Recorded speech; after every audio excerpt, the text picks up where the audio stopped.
Ladies and gentlemen, KocoSports.com proudly presents the Boom Boom Room. Of course, I am the sexiest man on all of Internet Wrestling Radio. That's right, Boom Boom here, shaking the room, live from the RVA, Richmond, Virginia. Well, let's talk some SmackDown, kids.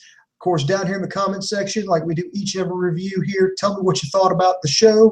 Do you give it a win, a loss, or a tie? Down here in the comments section, what do you think? Win, loss, tie? As for me, I give the show, I'm just going to give it a tie. It was just like a weak tie. There was like a couple of really good things in there, but for the most part, it's just SmackDown has just been so well ho-hum lately. It's just, if you catch it, yeah, you'll maybe catch a good match or two, but if you miss it, you're really not missing out on anything. Raw, if you're going to follow WWE and their continuity, the best place for you to check that out is Raw. SmackDown, I think they they just kind of hold, it advances some storylines a little bit, but really there's nothing of consequence that goes on. Checking this out, let's start it out here. Of course, they did a little tribute to Roddy Piper. Rest in peace, my friend.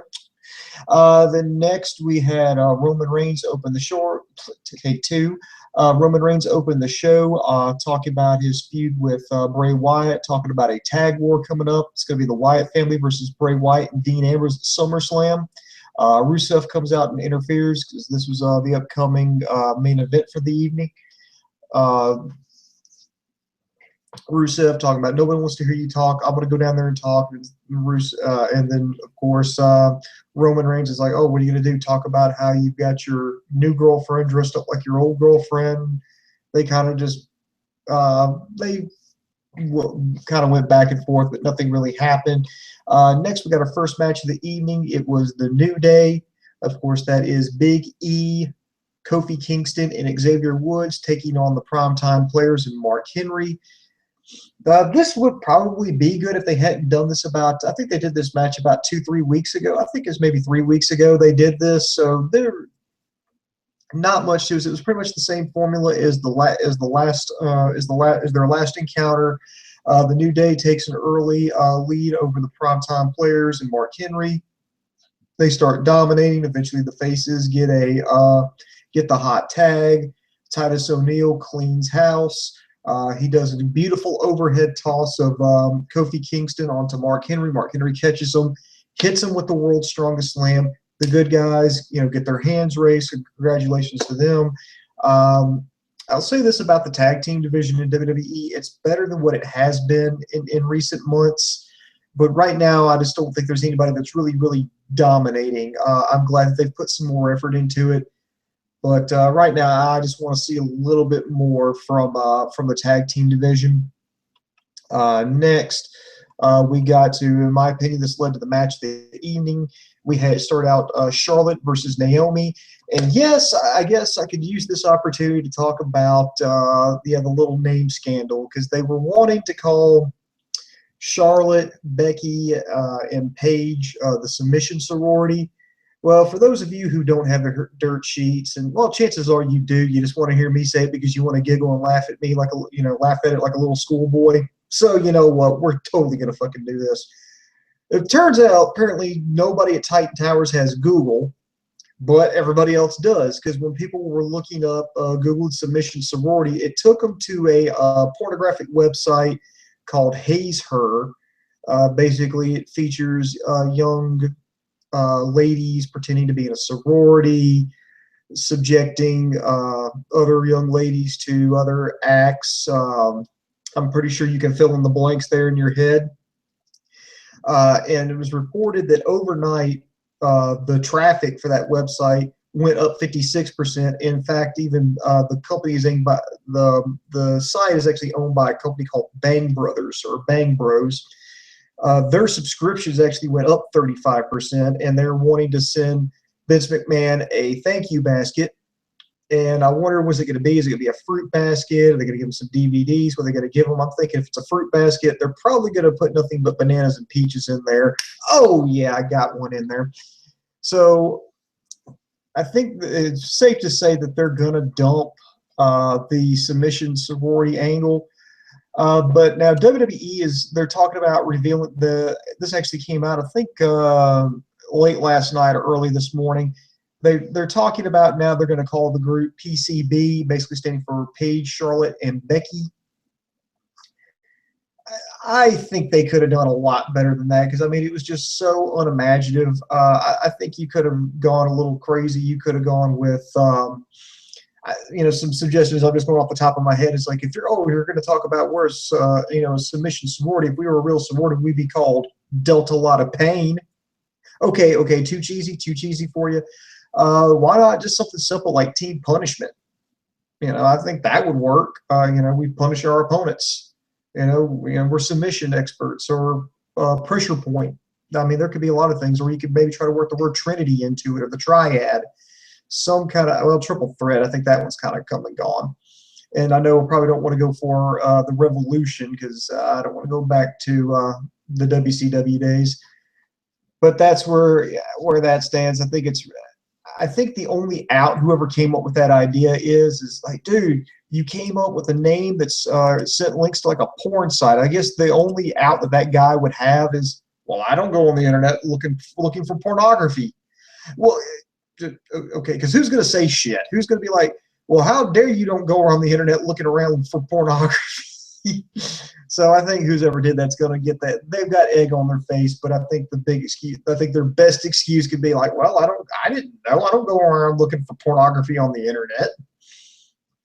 All right. Anyway, what can I say about the new Revolution? That's probably one of the rare highlights, especially on SmackDown now, because they're actually giving the girls time to wrestle.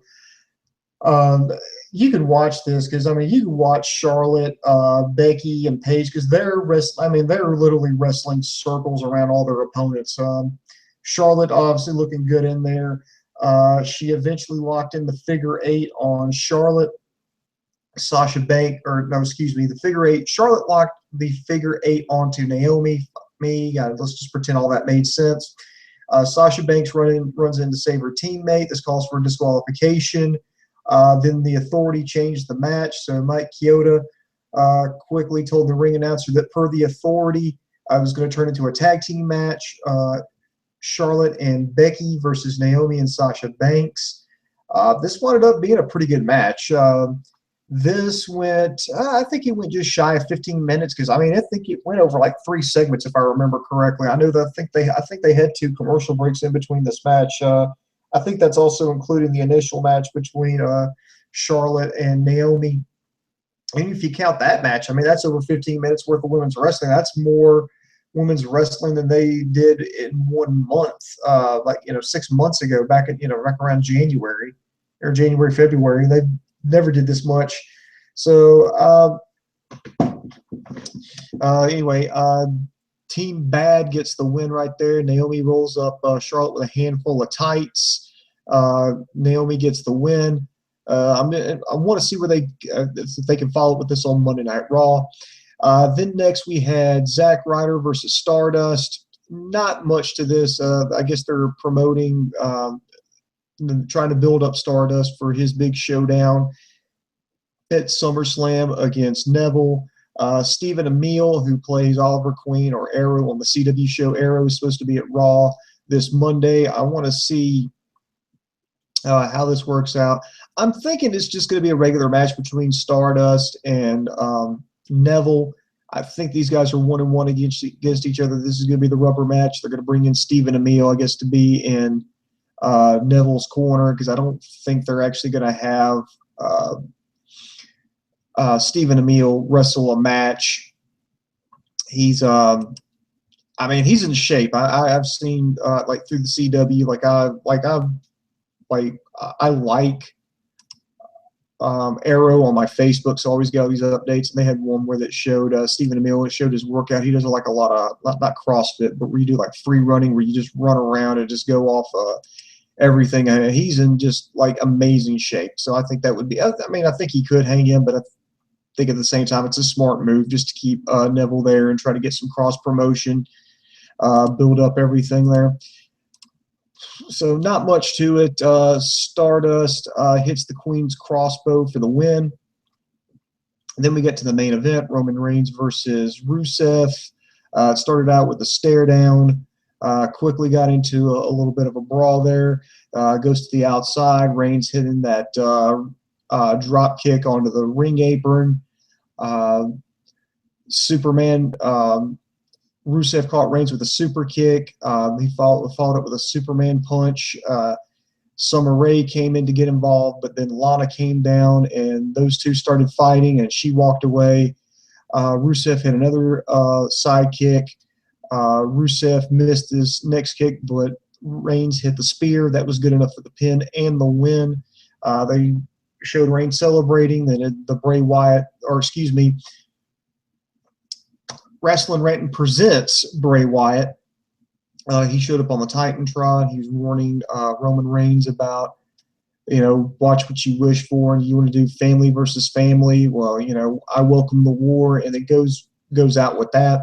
So overall, it was your average SmackDown show, nothing of real consequence.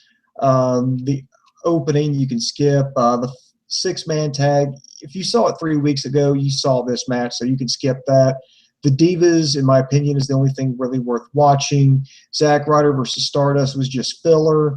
And then Roman Reigns versus Rusev, it was a passable main event, especially for a SmackDown. If it had been Raw, I kind of would have been pissed, but it was okay. So nothing of consequence. It was an okay event. So if you skip it, don't worry yourself about it. Not that you would, but.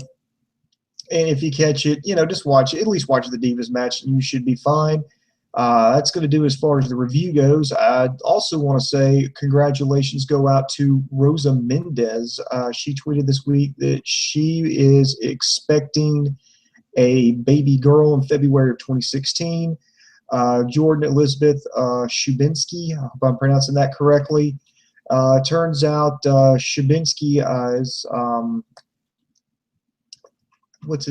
trying to figure out what his name first name is. Bobby Shubinski. These two have been dating for a while. He is a musician and co-owns a clothing company called Black Craft Cult. They basically operate, making heavy metal style T-shirts. These two have barely been dating for a few months, and well, lo and behold. So congratulations to them. I really am happy, especially, Rosa Mendez with her personal struggles, to see something this good happen to her. I think it's, I like that. I hope this is something positive and she makes the most out of it. So congratulations to her, expecting a baby girl. Very, very proud for her. Let's see, checking out. I don't think there's really any more that huge news coming up. Nah, nothing really big here. I'll just tell everybody to stay tuned to KocoSports.com. This weekend, AAA presents Triple Mania 23. It's available on iPay-per-view, and it will have English commentary courtesy of Matt Stryker, your teacher, Matt Stryker. I don't know. Maybe I can persuade Dave to do a review on it as soon as it comes in. We can find it. I won't be able to watch it live. If you want to watch it live, I think just look it up on Google. It's $19.95 if you want to watch it, and for $10 more, you can watch it in high def. So I'd say check it out, because a lot of the guys that we saw in Lucha Underground are going to be in there. Sexy Star's going to be in there. Phoenix, Drago, Pentagon Jr., Alberto El Patron, Cage. Actually, El Patron and Cage are participating in a hair versus hair match. So somebody's walking out bald. There's the dream match. Mysticis, the former original Sin Cara versus Rey Mysterio Jr. This is a match that WWE actually wanted to do at Mania, but AAA is, I guess, they're going to make it happen. They beat him to the punch. Really worth checking out. Then we'll start the week over again with Dave's review on Monday Night Raw. We'll take a little small break. We'll probably be doing some answer your questions and stuff the idiot. Then we'll jump on to the War Room, which will review all the Wednesday night shows. Of course, that includes Ring of Honor, NXT, Impact. Even we've been looking at Chikara a little bit, even though we've been disappointed by him. We've been checking that out. And then, of course, I'll be back here next week with another SmackDown review. Keep those questions and comments coming in. In fact, let me see if I've got any questions. Don't think I do. Nope. Jesus Christ on a bike booms after Ultima Lucha. This must have been one hell of a come down. That's just from the moon. Yeah, it was, but you know, you got to bear in mind it's WWE, and as Dave Coco always says, WWE is not in the business of being awesome. So I was, and plus, like I said, the Divas match wasn't that bad. I really enjoyed that. Everything else was just kind of, if you catch it, good for you. If you don't, you know, don't sweat it. You know, just check out Monday Night Raw if you're going to watch WWE. So that's going to do, let's see. Oh, God damn it. I almost forgot here. The G1. The G1 is going on in New Japan, that round-robin tournament they're doing. The winner is going to get a title shot at Wrestle Kingdom. It'll be Wrestle Kingdom 10 coming up in January. Dave Coco has been following that at length. In fact, I think we're the only network that's really closely following the G1 tournament with New Japan Pro Wrestling. So this is definitely your headquarters. And, of course, you can find all our stuff at KocoSports.com. That's KocoSports.com. It's your home for all combat sports. That includes boxing, mixed martial arts, pro wrestling, amateur wrestling, sumo wrestling, taekwondo, kickboxing, judo. If you can get your nose broke doing it, we got you covered there on the site. Be sure to check out our news and gossip section, updated daily, along with our very popular video on demand section. And the best part about KocoSports.com is it's all absolutely positively 100% free. So be sure to follow us on YouTube, Facebook, and Twitter. We're cranking out shows nearly, I think, one almost every day. So we've always got something going on. And, of course, we're more than glad to take your questions and comments for Stump the Idiot. So that's going to do it for me. This is Boom Boom. And for my partner, Dave Coco, I am over.